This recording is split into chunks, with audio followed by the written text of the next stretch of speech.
Well, hello everybody and welcome to another Rowing Chat. I'm Rebecca Caro and today I'd just like to ask you, our loyal listeners, if you can help us out. We want to know about you. Do you listen? What do you think about us? And would you kindly take a short survey? I've set up a link at bit.ly/rowing chat survey.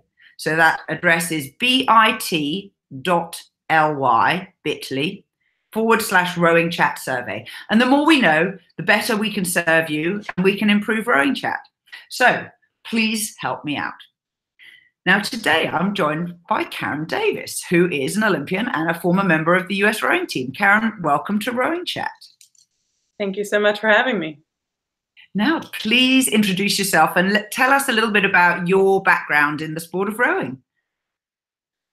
Well, like you said, I am an Olympian. I went to 3 Olympic Games and was lucky enough to earn, with my teammates in the 8, 3 medals, 2 golds and a silver.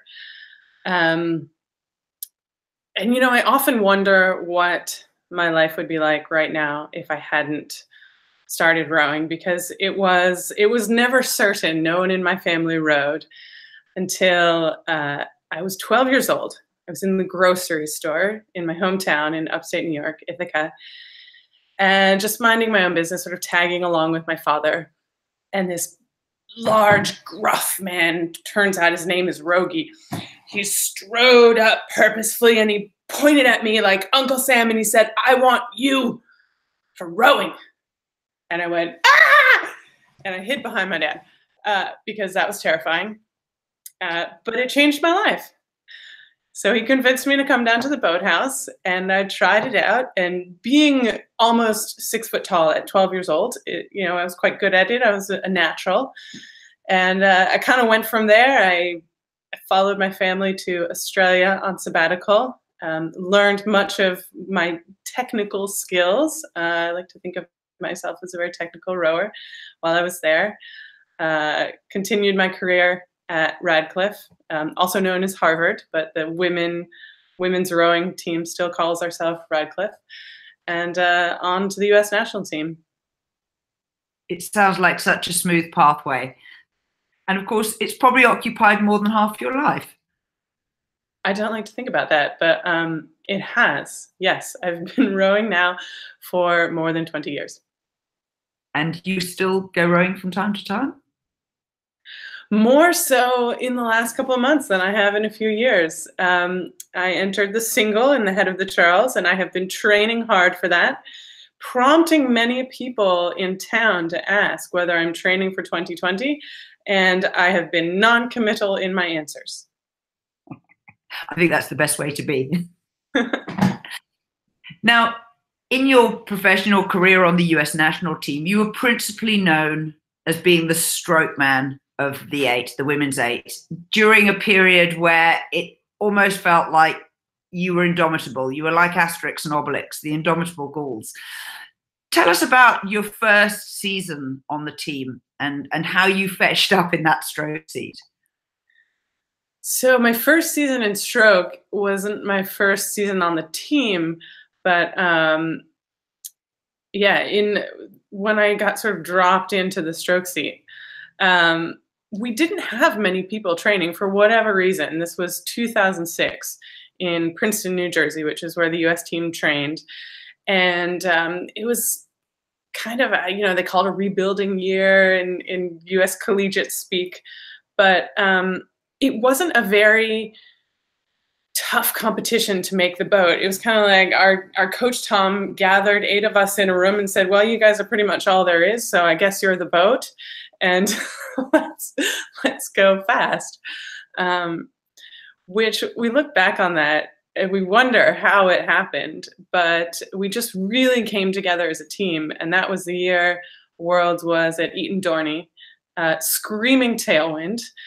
And we just took off like bats out of hell, like never settled below 38, had this bobble at the 1,000 meters where starboard riggers went underwater, and I'm told a whole went up from the crowd as people saw it on the Jumbotron, but it didn't even register for us. We just kept plowing ahead, and who knew that was going to be the beginning of a 10-year dynasty? Who knew indeed? But I watched that race, and yeah, I think I do recall that exact moment. So Tom, was he newly appointed as the women's coach at that moment? No, he had started back in 2001, or maybe it was 2000, but basically after the 2000 Olympics. But in those early years, there was a lot of turnover because people would go to college or university in other parts of the world, go to university, race in the summers with the national team, graduate, and go off and do whatever they do. And it's only more recently that people have been sticking around for multiple quadrenniums. Has that been partly influenced by the ability to actually get funded and paid to row? I wish I could say yes, but the US team is still woefully underfunded. I think it's more just the realization that the demands of international competition mean that you have to train for many more years in order to be successful. Dare I ask, what did they pay you while you were on the team when you were at the bottom, the bottom rung? If you're the bottom rung, you get nothing. If you're the top, about 10 to 15, I'm not sure exactly how many people, then you get $1,000 a month. Which is frankly not enough to live off. No, but we had a lot of generous people who provided housing, so that helped. Yeah, I'm sure. It's interesting, isn't it, how the professionalization of sport in the country which has the most professional athletes probably of anywhere in the world, and somehow rowing's managed to bypass that, haven't they? I see it as both a blessing and a curse. You don't get paid, curse, but it's a blessing because it keeps the sport pure. It means that people do it because they love it, and there's never any, I don't want to say never, I've never come across any incentive to take drugs, performance-enhancing drugs. That's a really interesting point. Right now, today, I just saw a World Rowing survey in which they are asking people to tell them what we think about the sport. And one of the questions is, what is it about rowing that differentiates it? And I don't want to influence other people's answers, but I answered almost exactly that. I said there is massive camaraderie, and secondly, the sport is very clean and also, I think, aligned with its origins. I feel that that's actually quite an important thing that kind of you come to by osmosis, but maybe it's not articulated. You know, it's funny you say origins, because in this country, rowing wasn't clean. And I'm not saying there was doping, but there was betting and there was rigging of races.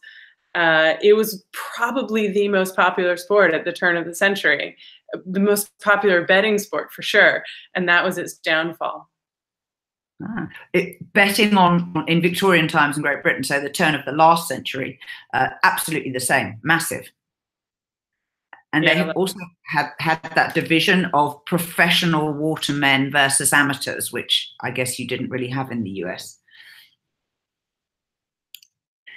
Now, tell me a bit more about Tom Terhar, your coach, because he's an enormous giant with a reputation, but he's little known. He trusts you. And you wrote a great article about him. Thank you. Yeah, that article in Row 360 was probably 10 years in the making. Tom is an enigma. And I like to think I understand him more than most, but I still don't completely understand him. What I will say about him, what I do know about him, is he cares a lot. And he wants the best for his athletes. And it's hard to realize that when you're rowing for him, because gosh, he's hard on us. He's not the kind of... Sorry? Give us an example of him being really hard on you.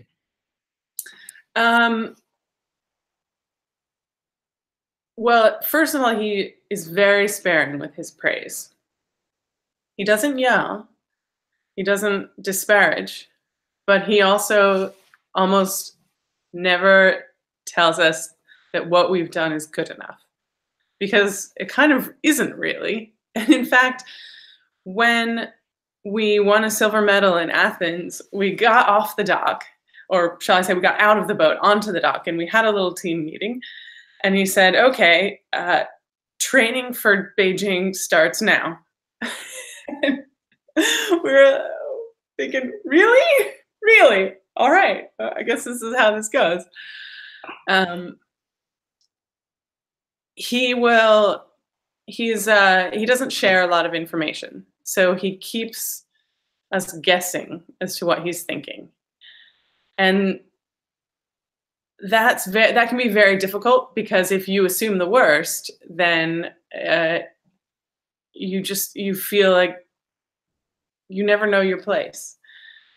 I learned to stop questioning. And once I did that,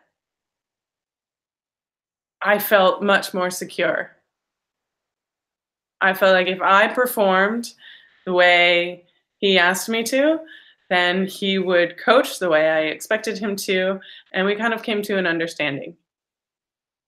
And obviously you were a very long-standing member of the squad. Did you exercise some leadership with the newcomers to kind of tell them how it was? I wouldn't say I told them how it was. I like to think that I more show newcomers how it is or should be. Although I also learned a lot from newcomers. So in 2005, I was a returning Olympian, had competed in 2004, and I came back thinking, okay, things are very professional, very serious. I mean, there was one day in 2002, when I said to Tom, nice haircut, and he just glared at me. And I was like, okay, I guess that's not what we say. So anyway, fast forward to 2005, one of my teammates, I don't even remember what she said, but she made some joking comment in a team meeting, and she was new. And I was at the back cringing, just waiting for Tom to like smack her down. He just kind of looked at her, chuckled, and went on. And I thought, wow, things have changed around here. This is interesting. I'm going to have to learn something new. How interesting. And of course, the vibe of a man working with a group of women is, I suspect, a learned experience, because no two crews are ever the same, are they? And, new people affect the rest of the balance of humor and engagement. Yeah. I think Tom struggled at the beginning figuring out how to work with women, because he had previously coached the Columbia men's team. And he told me, well, actually, so I think probably everyone on the team has cried in front of Tom, myself included. I've cried just because he said, how's it going? That was my response to overtraining. I just went, I don't know. And he just looked at me like, I don't know what to do with you. But anyway, he said that the first time one of his athletes cried in front of him, he looked at her and thought of the quote from A League of Their Own, there's no crying in rowing. But he had to learn that in women's rowing, there's apparently a lot of it. He also trod delicately around the issue of weight. We were a little chubby in the early years. I'm not going to lie. That just that, the entire country, that was what rowers were. We were big girls. And I always knew when he thought we were getting a little too big, because he instituted a solid 30-minute warm-up jog, which is probably the fastest way to lose weight, is to jog. And I remember a team meeting where he was saying, so we're starting to taper, and which means we're not we're not, burning as many calories.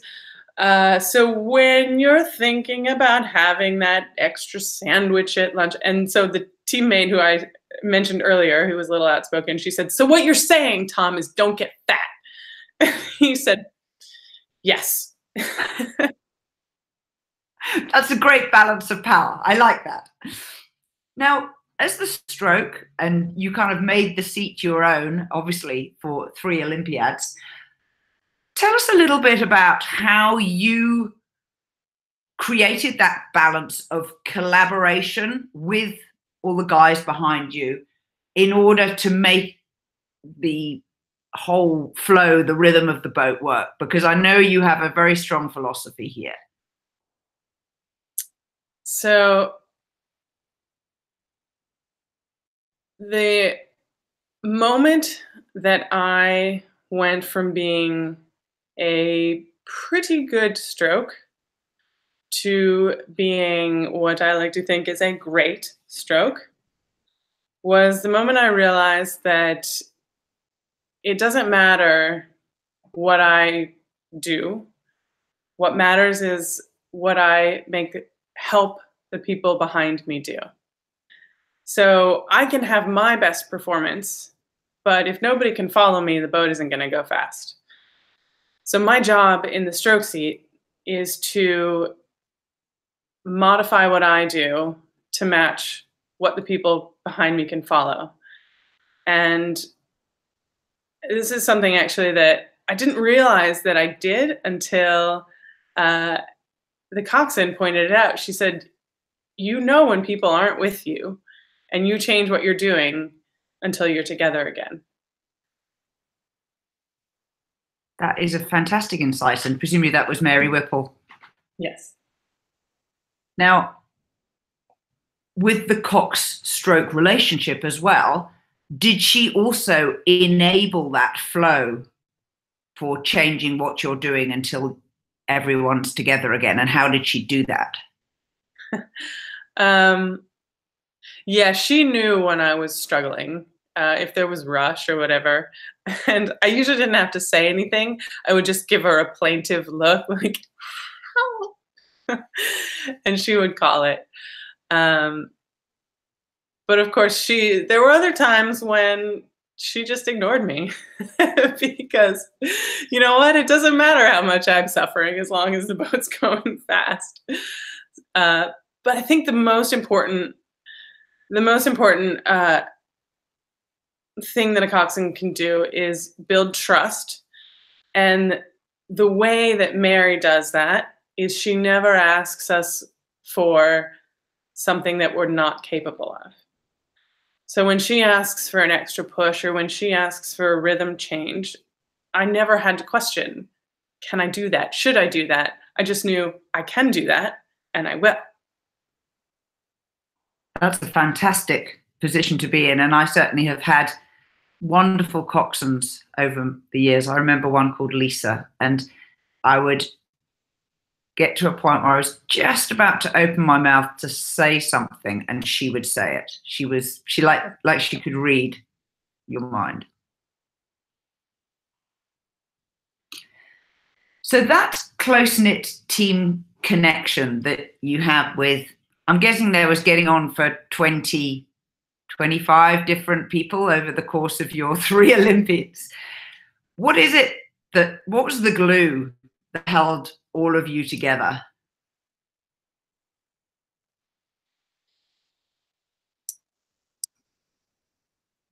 I think it goes back to the coaching and the culture. One of the things, and this was something Mary pointed out to me actually, one of the brilliant things about having a coach who's very distant and not super communicative is it allows the team to create its own culture and to bond with each other. And sometimes we bond over, how frustrated we are and bitching about what he's done in the locker room. But it made that space for us to have a boat identity or have a team identity. And thankfully, there were always, the years I was on the team, there was always a core group of people who were just very positive and very supportive. And that's what I take away. I remember going to, I just was going through a tough time in my personal life. This was actually 2006, my first years in the stroke seat. And I remember being on my way to the boathouse. In some ways, I really didn't want to go to training. But on the flip side, I realized how lucky I was to have 20 people who cared whether or not I showed up that morning. And that thought just made me burst into tears as I was driving down to the boathouse. I was just so thankful that my friends were waiting for me. That's a fantastic encapsulation, and I'm sure a lot of listeners can really empathize with that. Now, some of that cheerfulness, I'm guessing, was attributable to stress.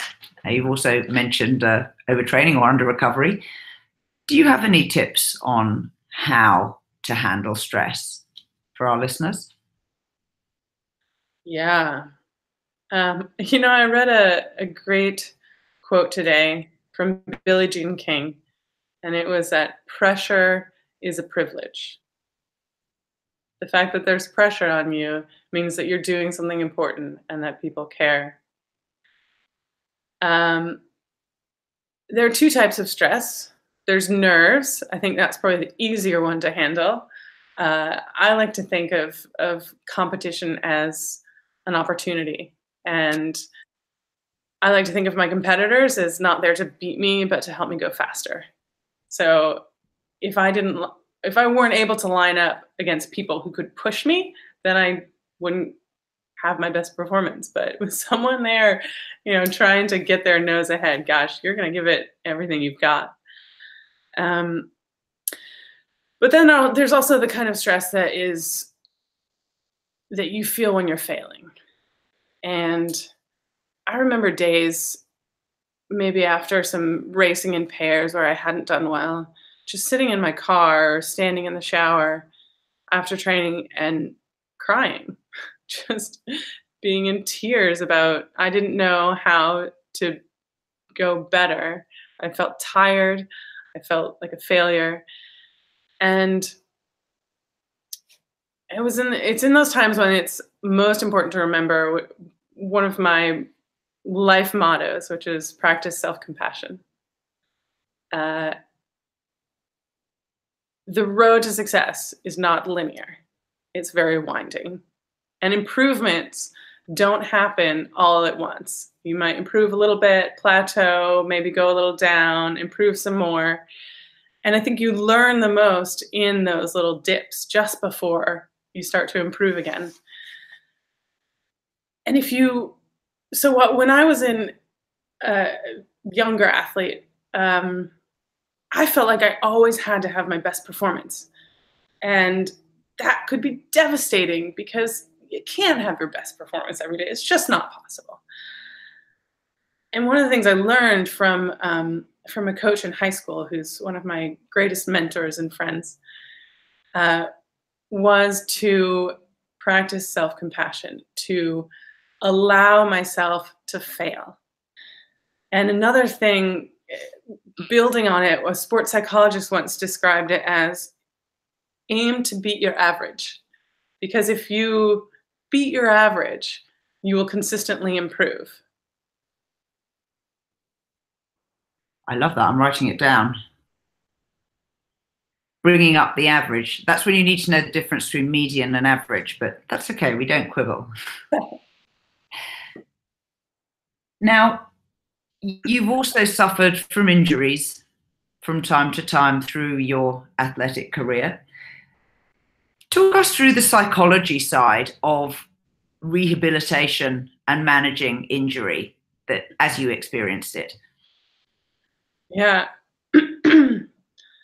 So I had a pretty debilitating back injury when I first started at university. And I was determined to do everything I could to A, stay fit while I was injured, and B, get better. So I spent hours in the training room with the physiotherapist every day, and I spent hours in the pool, and I was on the bike, and I was doing all these things, and I just wasn't getting better. And the longer it took and the harder I tried, the worse I felt, because rowing, being an oarswoman, was my identity, and I didn't have that. And one day, I was like that 3 months, 4 months, I don't know. There was one day when I just basically threw up my hands and I said, screw it, I'm done with this BS. I'm done. I'm not training. I'm not doing rehab. I'm just going to go hang out with my friends and go to movies and get lots of sleep. And that's what I did for probably a month. And at the end of that month, I was basically completely better. So I learned a few things from that. One was, don't make yourself miserable. I think when athletes, like I said, whose identity is wrapped up in rowing, you feel like you have to be doing all these things and you can't be having fun because you should be putting yourself through misery until you're better. But that's not true. Because if you stay happy, then you will get better faster.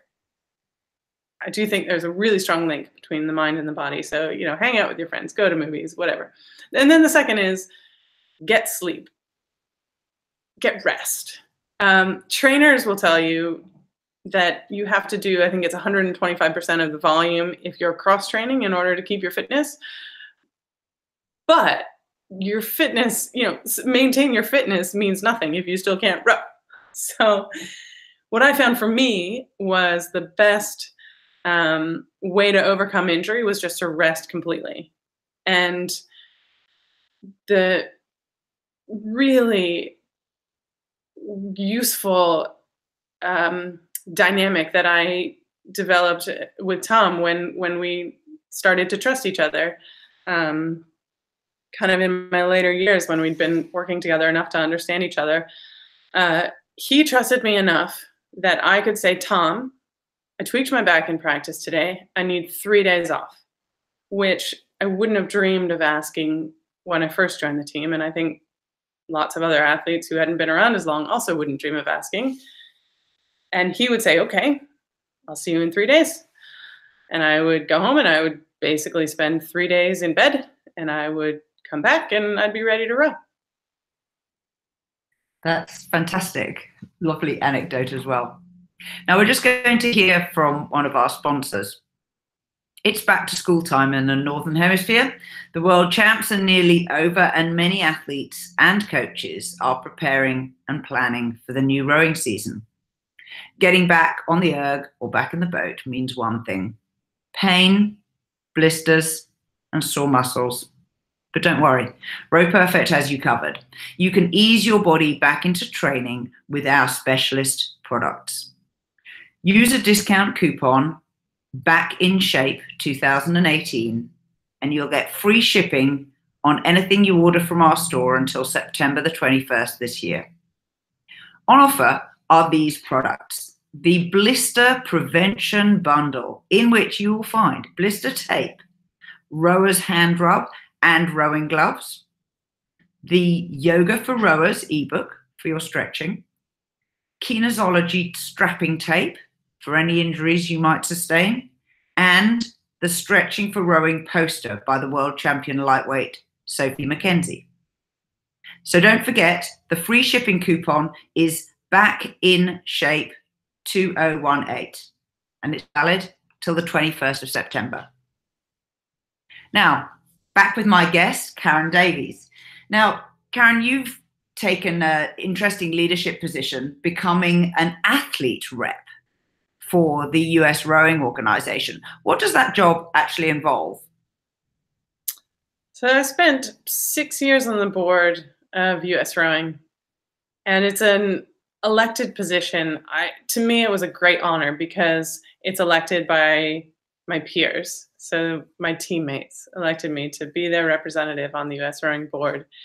And I didn't really know what involved when I put myself forward for the position, but what I found out was that in board meetings, there was quite a tension between the representatives of, shall we say, the wider rowing community and those of the elite athletes. And I felt like my role was to advocate for the athletes while at the same time understanding that part of our whole existence as elite athletes is to inspire the rest of the rowing community. So it's being able to take limited resources and allocate them in kind of the maximally efficient way. And in your sort of board positions, was there anything that you managed to lobby for to effect change?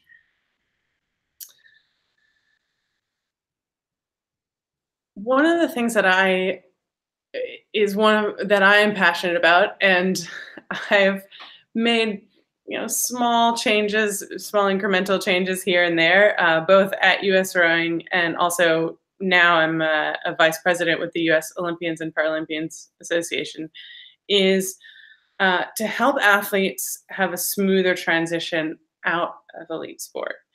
Because so many of my teammates, so many people I know have just felt like everyone cares when you're winning or when you're competing. And as soon as you step away, it's like crickets chirping. You're just forgotten about. And thankfully, rowers generally are well educated, don't have trouble getting a job, but that's not the case with all sports. So I think it's really important to keep supporting athletes as they transition to what I call real life, which it can feel like a real shock. It can indeed. And of course, I have had a guest on the podcast before from an organization called Crossing the Line Sport, and they advocate and teach organizations and federations how to handle athlete retirement, and also athletes how to handle athlete retirement, because there is a skill to be learned, a series of skills to be learned.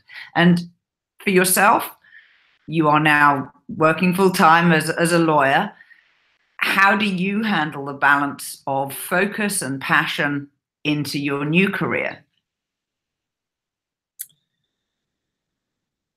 One of the things that I've really struggled with in my career, my legal career, as opposed to my athletic career, is the lack of clear goals and the lack of clear metrics to measure performance. As an athlete, it's really clear when you're performing. Certainly as a oarswoman, you've got races and times to back it up, so you don't have to advocate for yourself. Performance speaks for itself. When I started at the law firm, I realized pretty quickly that I can do my job quietly and I can do a great job and no one will notice, and I will not get promoted, and I will not get good reviews at the end of the year. So I've had to learn to advocate for myself, to solicit feedback actively from my superiors, and maybe copy them on emails where they don't need to be copied, but they need to see how well I'm doing. It's just learning new skills, and I'm still doing it. It's a really interesting insight that you bring there. One of the first times I personally had a personnel appraisal in a job, the appraisal took a very straightforward format. You had to write down 3 amazing things you've done in the past 6 months and 3 things where you could have done better. And your boss had to do the same. And I came to this face-to-face meeting. We didn't trade our sheets of paper beforehand. And in the meeting, we handed them to the other person to read. And it brought to me the most incredible insight, which was that the things that I knew had been really challenging and hard to do, and outcomes that I viewed as great successes, he had just no regard for. And things that I'd done that were effortless, he went, that was amazing. And it gave me insight into other people's perspectives and how you need to kind of test the water early and find out from them what are the things that they think are important.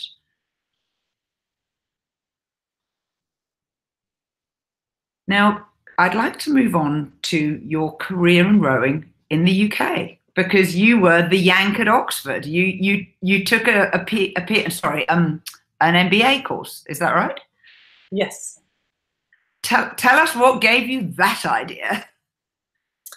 So I was actually at Oxford 2 different times. The first time was while I was in law school at Columbia University in New York.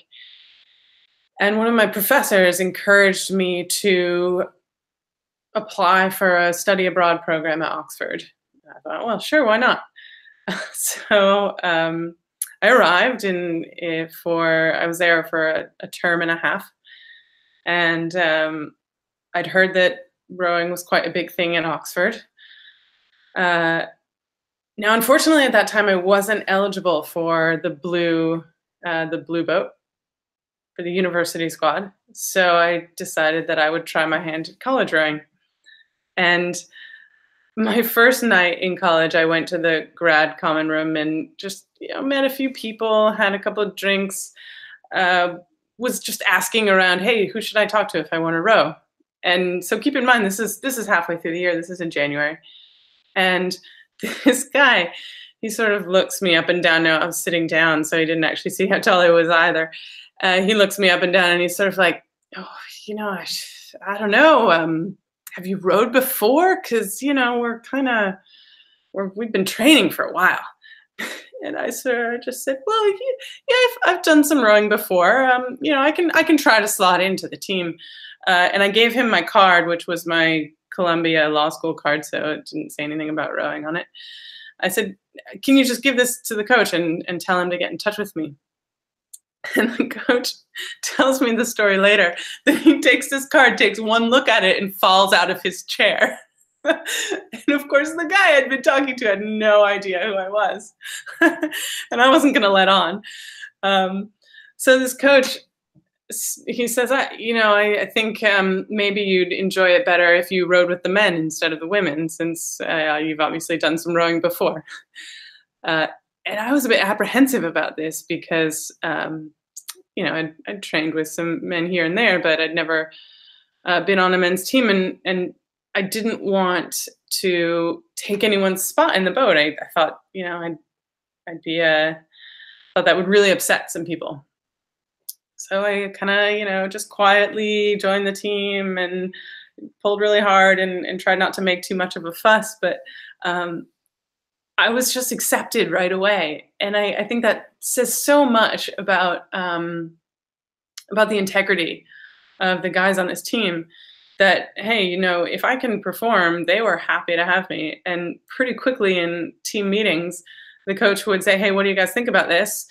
And everyone would just look at me. And I was like, I don't know, pull harder, obviously.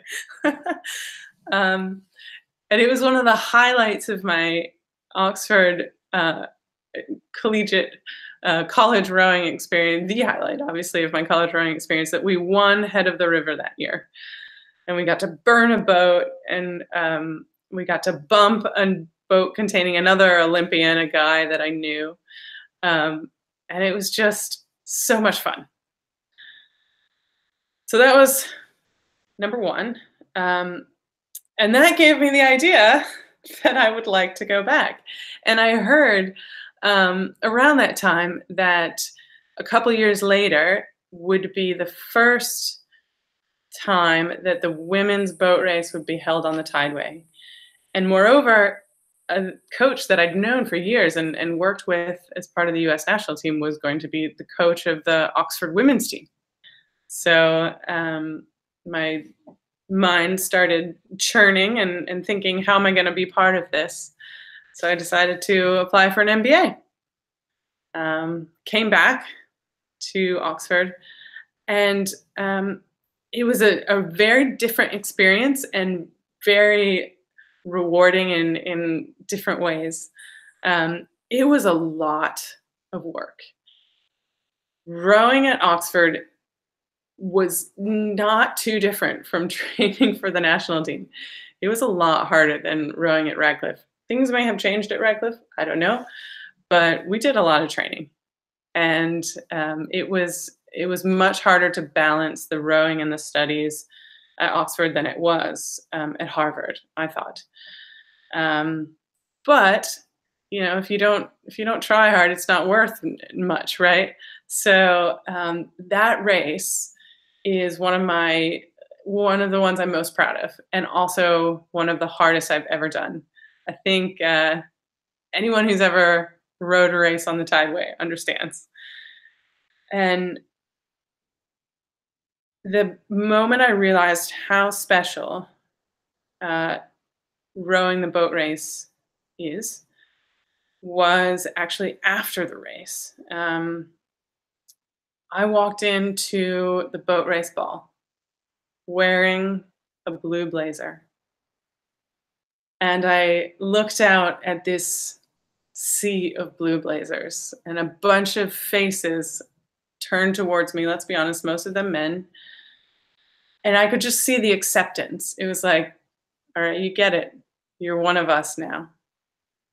And that was so special. It is an unique experience. And as you probably also know, but possibly some of our listeners don't, there is only one question you ever get asked. Did you win your boat race?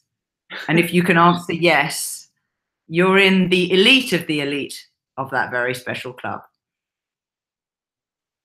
Am I right? You were here when Oxford won every race?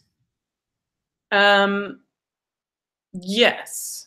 And the only reason I hesitate is I'm remembering a Fours Head where I mean, I know that we beat Cambridge, but I'm not sure what other boats were in the race. I can't remember. I do remember passing a men's boat and these kind of older guys looking over and after the race basically yelling out respect. Like we didn't think much of women's rowing until the moment you passed us.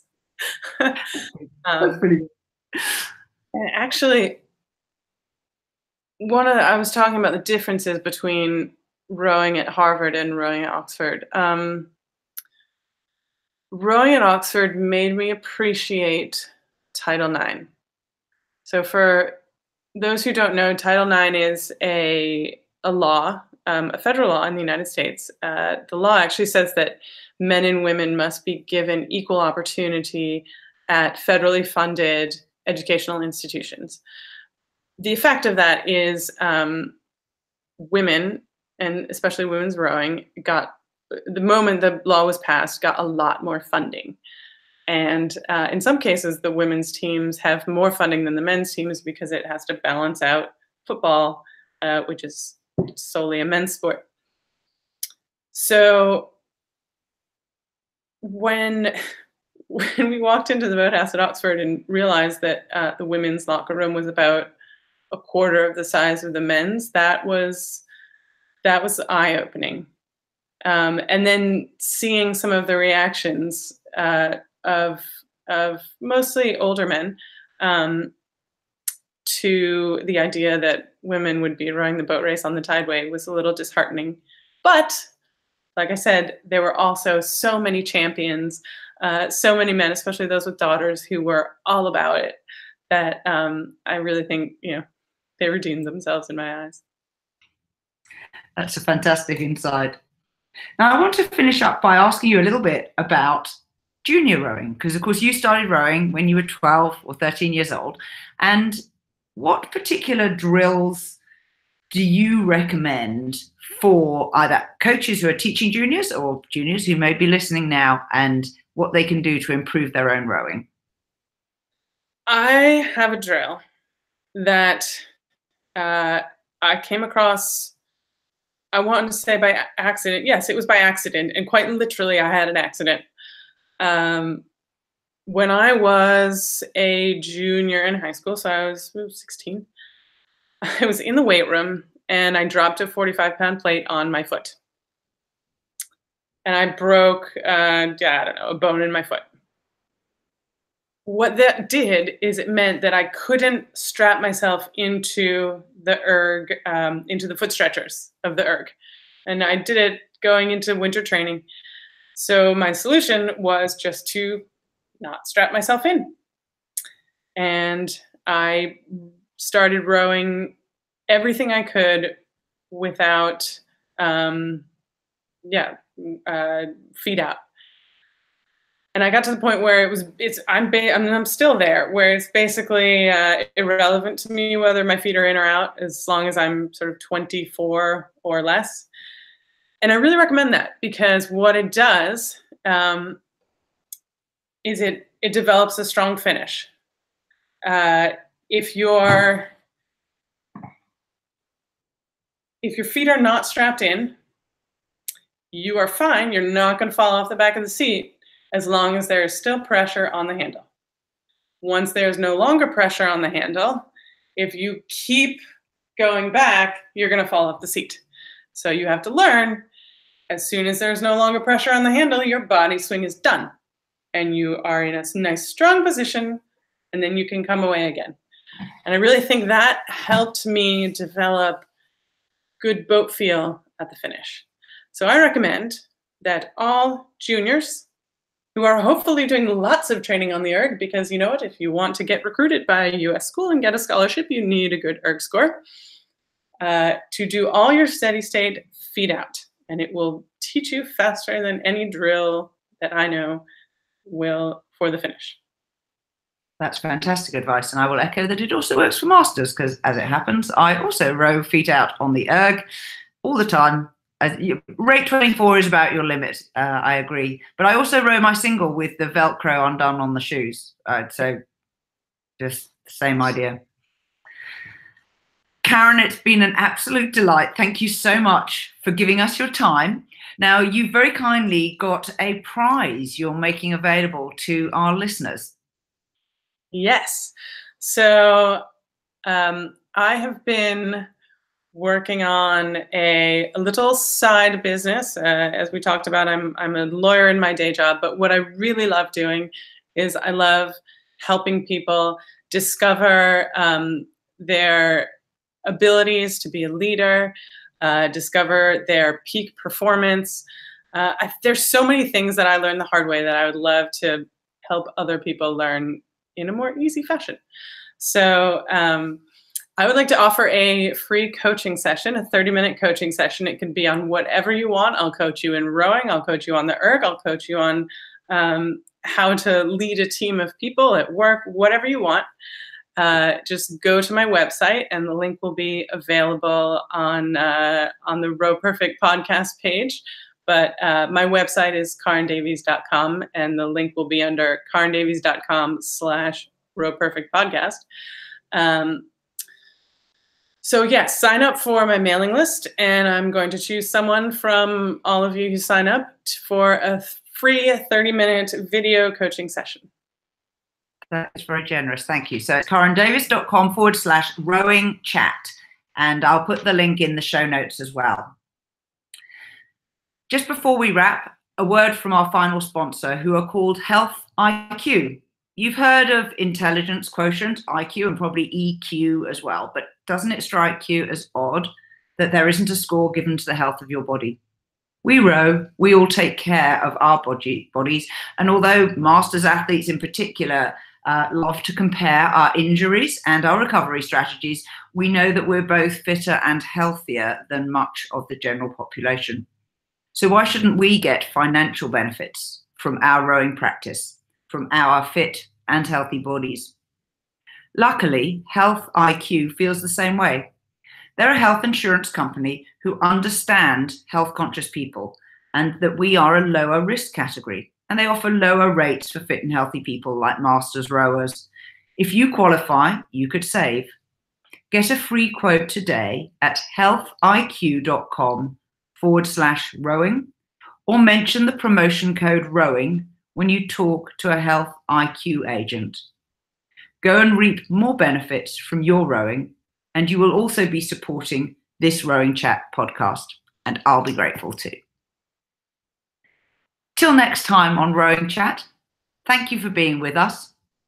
Bye-bye.